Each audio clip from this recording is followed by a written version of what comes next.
Bonjour à tous, bonjour à toutes. Dans cette vidéo, je vais vous expliquer ce qu'est l'IMC. L'IMC qui est un sigle à première vue barbare, qui désigne l'indice de masse corporelle. Alors il faut savoir que de nos jours, cet indice est très utilisé lorsqu'on veut avoir tout simplement une idée de la corpulence d'une personne.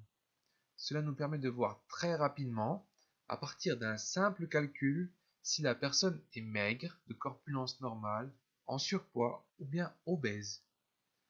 Donc cet indice s'appuie sur le calcul suivant.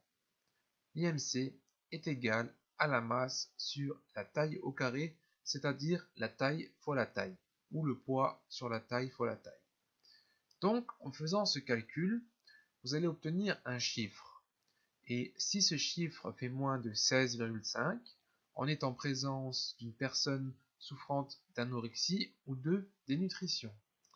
Entre 16,5 et 18,5, on parlera de maigreur, de 18,5 à 25, on parlera de corpulence normale, de 25 à 30 de surpoids, de 30 à 35 d'obésité modérée, de 35 à 40 d'obésité sévère, et enfin, lorsque cela dépasse 40, on parlera d'obésité morbide ou massive. Je vais maintenant vous donner quelques exemples. Alors, premier exemple, on est en présence d'une personne qui pèse 95 kg et qui mesure 1,81 m. Donc on va faire le calcul suivant. 95 qui est la masse va être divisé par 1,81 au carré ou 1,81 fois 1,81. Donc on va faire ce calcul. Ce calcul va nous donner le chiffre de 29. 29 qui se situe dans l'espace 25 à 30. Donc on sera en présence d'une personne qui a un surpoids. Donc ça c'était le premier exemple. Maintenant le deuxième exemple. Donc on est en présence d'une personne qui est bien plus grande, qui va mesurer 2,04 m et qui va peser 140 kg. Donc on fait le même, voilà, le même calcul. 140 divisé par 2,04 au carré. Donc ça va nous donner un chiffre de 33,6 qui sera donc un chiffre qui va désigner une personne souffrante d'obésité modérée.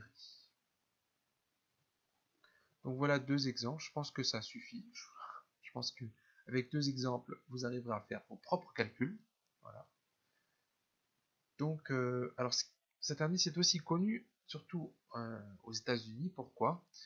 Parce qu'il a été beaucoup utilisé par des compagnies d'assurance américaines qui se sont basées sur l'IMC pour déterminer le taux de mortalité de ces assurés et ainsi à partir de là déterminer le montant de la cotisation de l'assuré. Donc voilà, ça a servi pour fixer le montant des cotisations des assurés.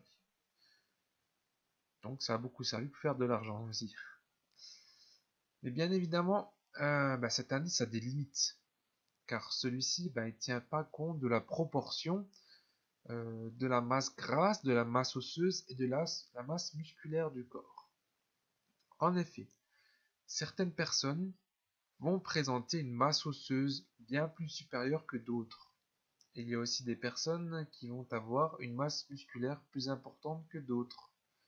Par exemple, chez les sportifs, sachant que le muscle pèse plus lourd que le gras, une IMC à 30 ne signifie pas forcément que l'individu souffre d'obésité. Donc voilà, il faut prendre, c'est un très bon indice, pour conclure, hein, c'est un très bon indice, mais il faut le prendre avec des pincettes, l'utiliser à bon escient, et bien sûr, c'est qu'une première projection, mais euh, voilà, des personnes vont avoir un IMC à 30, comme je dis, et ne seront pas obèses, ils auront un poids normal. Voilà. Donc il faut faire très attention avec ces chiffres et tenir compte des spécificités de chacun. Voilà. Je vous remercie d'avoir suivi dans cette vidéo. Je vous invite à l'aimer si vous avez aimé et à vous abonner si vous avez vraiment adoré. Voilà, voilà. Bye bye. A plus dans d'autres vidéos.